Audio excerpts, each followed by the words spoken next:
Hello guys, आप लोग कैसे हैं? I hope everyone will be okay. This basically हमारी जियोग्राफी सीरीज़ का एनसीईआरटी क्लास 7 का 5th लेक्चर है, जिसमें बेसिकली हम क्या करेंगे, प्रीवियस लेक्चर की तरह क्या करेंगे, कीवर्ड एनालिसिस एंड इन्फॉर्मेशन पे फोकस करेंगे, जो कि हमारे एग्जाम्स में मुझे हेल्प करेगा। ठीक है, ये हमारी थोड़ी बहुत सी भी है। I have lots of experience geography. I already mentions my previous video too. Let's move forward on lecture. जो आज का टॉपिक वेरी इंटरेस्टिंग टॉपिक है, water. Without water life can't sustain, be everyone know. ठीक है, अब water में क्या करें, बेसिकली हम क्या स्टडी करने वाले हैं, काइंड ऑफ हाइड्रोस्फीयर। हाइड्रोस्फीयर की सॉरी हाइड्रोस्फीयर की हम बात करने जा रहे हैं। ठीक है, हाइड्रोस्फीयर। अब देख लीजिए, हाइड्रोस्फीयर बेसिक साइक्लिक मूवमेंट होता है। देखिए देखिए, अब हम इस डायग्राम की हेल्प से समझेंगे। बेसिकली क्या होता है, जैसे सन होता है, kind of ultimate source of energy होता है। ये सन मास है, ये क्या करते हैं, रेज डालते हैं, इससे क्या होता है, वाटर इवेपोरेट होता है। इवेपोरेट होकर कन्वेंशनली वाटर ऊपर जाता है, कंडेंस होता है, प्रेसिपिटेट होता है, फिर नीचे आ जाता है। तो इस तरीके से ये क्या बनती है, एक वाटर साइकिल बनती है। ठीक है, एक वाटर साइकिल बनती है। ओके, अब देख लीजिए थोड़ा, अर्थ का एक टेटेरियम है। टेटेरियम बेसिकली क्या होता है, जैसे ये फ्लास्क से जूम कर लीजिए, मान लीजिए अभी जो वाटर, ये नीचे वाला वाटर है ऊपर चला जाएगा, ऊपर वाला वाटर नीचे चले जाएगा, नीचे वाला वाटर ऊपर चले जाएगा, इस तरीके से रोटेट होता रहता है। इसी से जो हाइड्रोस्फीयर है ना, हाइड्रोस्फीयर, उसमें भी वाटर रोटेट होता है। जैसे सिंपल देखिए देखिए, our earth like a terrarium, the same water exist century ago still exist today, the water use in the irrigate field of Haryana may be water of Amazon 100 year ago. यानी कि जो अभी हम हरियाणा में वाटर रिवर की help से, canal की help से इरीगेट कर रहे हैं, वो वाटर में भी कहाँ का हो, अमेजॉन रिवर का हो, या बेसी कैस्पियन सी का हो, या बेसी अटलांटिक सी का हो, समथिंग लाइक और कैरिबियन सी का हो। यानी कि वाटर ना तो कह सकते हो, ना तो क्रिएट होता है ना रीजनरेट होता है। बेसिकली उसकी फॉर्म चेंज होती है। ये इंपॉर्टेंट है, वाटर की क्या होती है, फॉर्म चेंज होती है। Form changes with time. ठीक है,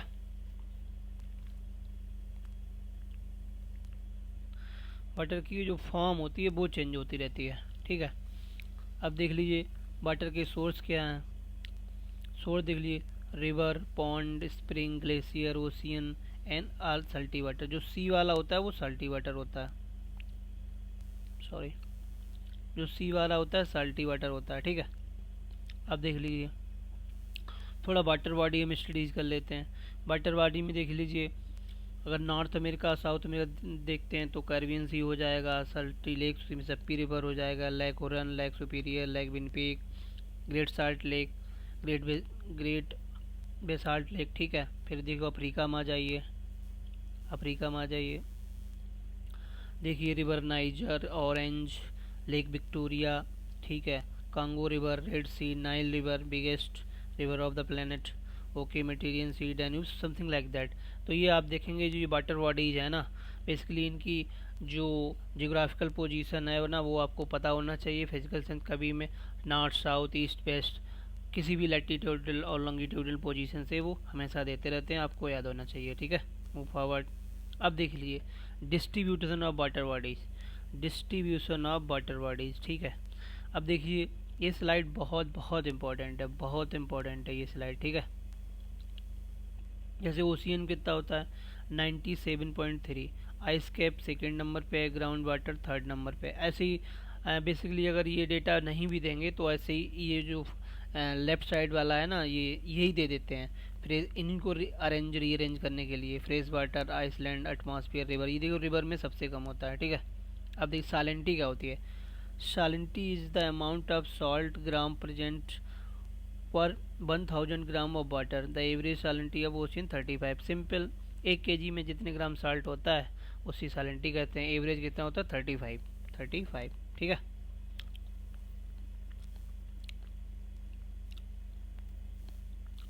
मूव ऑन।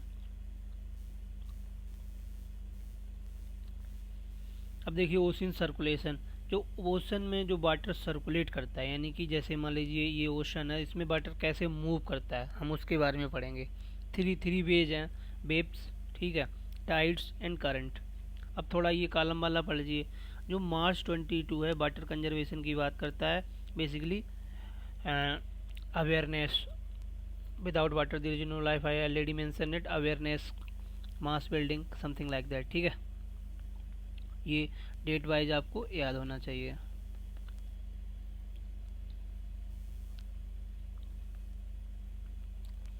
ठीक है, आगे बढ़िए। अब देख लीजिए वेव्स। बेसिकली वेव क्या होती है ये देखिए, इसी डायग्राम में समझते हैं हम। मान लीजिए ये वाटर बॉडीज है, ये वेव चल रही हैं, ठीक है, ये वेव चल रही है, तो वेव क्या करती हैं, विंड ड्रैग लगाती हैं, यानी विंड फोर्स लगाती हैं।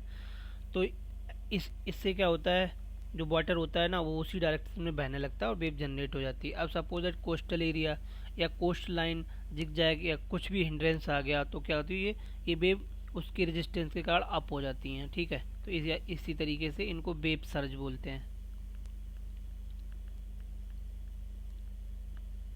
ठीक है। जैसे tsunami, during the tsunami, something like that, ठीक है। आगे आ जाइए। अब जो लार्ज वेव होती हैं जैसे सुनामी, सुनामी बेसिकली क्या होती है, सुनामी बेसिकली मरीन अर्थक्वेक होते हैं, मरीन अर्थक्वेक होते हैं, लेकिन वो ऐसे एरिया में जनरेट होते हैं जहाँ पे क्या होता है, जो वेव लेंथ होती है, जो क्या नाम वेव होती है ना, वो आसानी से चली जाती है, यानी कि कोई रेजिस्टेंस नहीं होता है। लेकिन जब कोस्टल एरिया में आते हैं, कोस्टल एरिया में आते हैं तो कोस्ट का रेजिस्टेंस हो जाता है, उससे क्या वेव ब्रेक हो जाती है। जब वेव ब्रेक हो जाती है तो उसकी हाइट डेवलप हो जाती है, जैसे sometimes may be little 15 metre और कभी कभी 150 मीटर। तो इसकी स्पीड देखिए कितनी हाई स्पीड होती है, 700 किलोमीटर पर आवर, ठीक है। जैसे 2004 में अंडमान निकोबार में सुनामी आई थी, ठीक। इस तरीके से थोड़ा इन्फॉर्मेशन हमें गेन करनी है। इसमें दो इन्फॉर्मेशन है, द लार्जेस्ट एवर में, यानी कि 150 लार्जेस्ट थी और एवरेज 15 मीटर हाइट इससे ज़्यादा होती है। सुनामी देखो होती है, सुनामी का जो जापानीज में वर्ड है शू मीन्स हार्बर, ठीक है, नामी मीन्स वेव, यानी इनको हार्बर वेव्स कहते हैं, हार्बर वेव्स या कोस्टल वेव्स, ठीक है। आगे देखिए। अब देखिए 2004 में अंडमान निकोबार रीजन में सुनामी आई थी, इनका अब थोड़ा देख लीजिए, सॉरी। तो दिसंबर 2004 में, ठीक है, दिसंबर 2004 में इनका मैग्नीट्यूड कितना था, और 9। रिचर बेसिकली क्या होता है, मैग्नीट्यूड नापने का स्केल है, ये साइंटिस्ट रिचर थे, उन्हीं ने दिया था, ठीक है। ओके, इनकी देखो स्पीड देखिए, नॉर्मली स्पीड कितनी होती है 700 किलोमीटर पर आवर, इसमें देखो कितनी हाई स्पीड थी 800 kilometre per hour, 800 kilometre per hour, so high speed, okay. आगे देखिए, जो इंडिया में जो रीजन थे वो कौन से इम्पैक्ट हुए, बेसिकली अब अंडमान निकोबार में आएंगे तो पूरा ईस्टर्न कोस्ट, इंडिया का ईस्टर्न कोस्ट इम्पैक्ट होगा, ठीक है।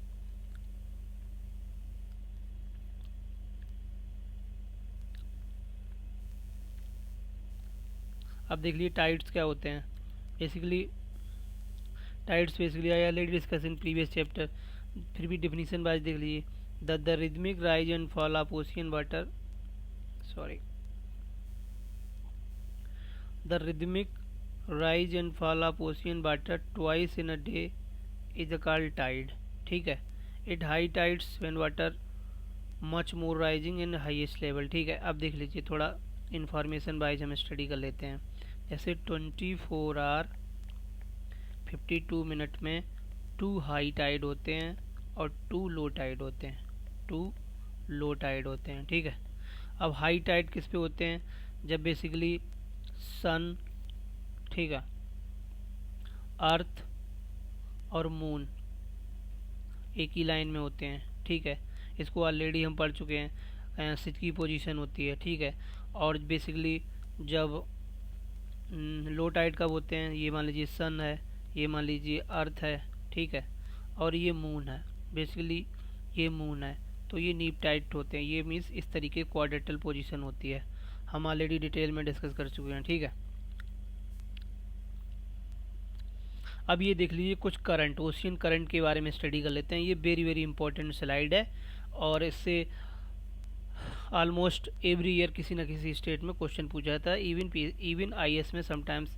वो अब इस समय जो बेसिकली जो न्यू फॉर्मेट है जिसमें बेसिकली वो क्या करते हैं, वन स्टेटमेंट करे, टू स्टेटमेंट करे, तो पेपर मोर इन्फॉर्मेटिव हो गया। तो ज्योग्राफी जैसे इंफॉर्मेशन, हिस्ट्री, तो यहाँ से क्वेश्चन की आने की प्रोबेबिलिटी बहुत बहुत बहुत ज़्यादा बढ़ जाती है। देखिए सबसे पहले हम पैसिफिक ओशियन की करंट्स पढ़ते हैं।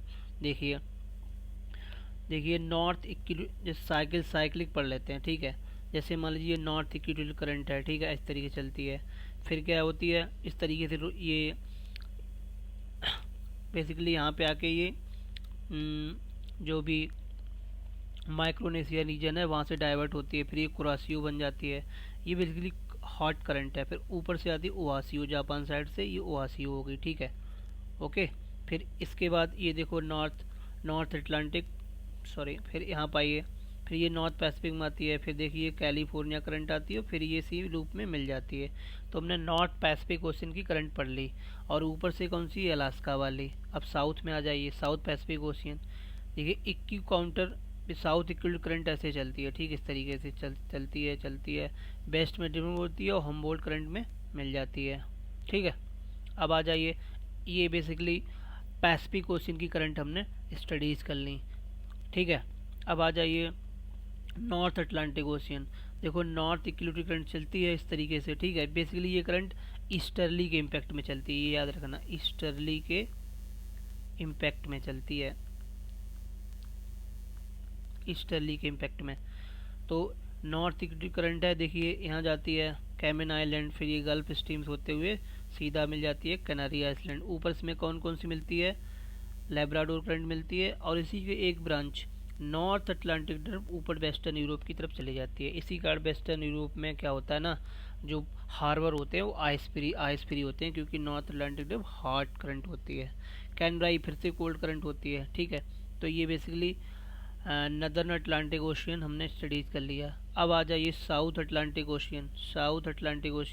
इसमें क्या होता है, बेसिकली जो इक्वेटोरियल करंट होती है ना, नॉर्थ इक्वेटोरियल करंट इस तरीके से आती है, फिर ब्राज़ीलियन बनती है। ब्राज़ीलियन में देखिए ठंडी वाली फाकलैंड मिल जाती है, फिर ये वेस्टर्न डिस्टर्ब का पार्ट हो जाती है, फिर ये रोटेट होके वेंजुला बन जाती है, फिर इसी में मर्ज हो जाती है। तो ये साउथ अटलांटिक की हो गई, ठीक है। अब आ जाइए इंडियन ओशियन की। इंडियन ओशियन लिटिल बिट थोड़ा कम्बरसम है। बेसिकली इसमें क्या होती है, जो नॉर्मल करंट होती है वो मानसून के दौरान, जैसे सोमालियन करंट है, इसमें मेंशन नहीं है, वो रिवर्स हो जाती है। वो हम डिटेल में पढ़ेंगे 11th की एनसीईआरटी में, ठीक है। देख लीजिए, जो साउथ इक्वेटोरियल करंट होती है वो बेसिकली इधर आती है, फिर ये सोमालियन करंट में मिलती है, फिर ये एल्गुआ करंट बनती है, ठीक है। फिर इसी तरीके से वेस्टर्न ड्रिफ्ट मिल जाती है, फिर वेस्ट ऑस्ट्रेलियन, फिर ये पूरा साइकिल पूरा कर लेती है। तो इस तरीके से पूरा हमने जो करंट वाला ये बेसिकली मैप पढ़ लिया। अब इसे आप बार बार रिवाइज करेंगे, बार बार इनकी लोकेशन ट्रेस करेंगे, ये धीरे धीरे आपको भी याद हो जाएगा। तो this is all about topic of water और मोर और लेस हाइड्रोस्फीयर, जिसमें हमने क्या बात की, बेसिकली अर्थ में वाटर साइकिल की बात की हमने। उसके बाद हमने बेसिकली जो वाटर सर्कुलेट कैसे होता है उसकी बात की। वाटर सर्कुलेशन में हमने क्या क्या पढ़ा, बेसिकली हमने पढ़ा वेव्स, टाइड्स, और फिर इसी में हमने सुनामी थोड़ा देखा, ठीक है। फिर हमने बेसिकली ओशियन करंट के बारे में भी स्टडीज़ की, और डिफरेंट लोकल बॉडीज़ के बारे में स्टडीज़ की, टाइड्स के भी बारे में पढ़ी, उनकी लोकेशन। ओवरऑल हमने ये वेरी इंटरेस्टिंग टॉपिक कंक्लूड कर दिया। I hope you guys like the video, please like and subscribe, and these videos that will motivate for making me more and more creative video. Thank you very much.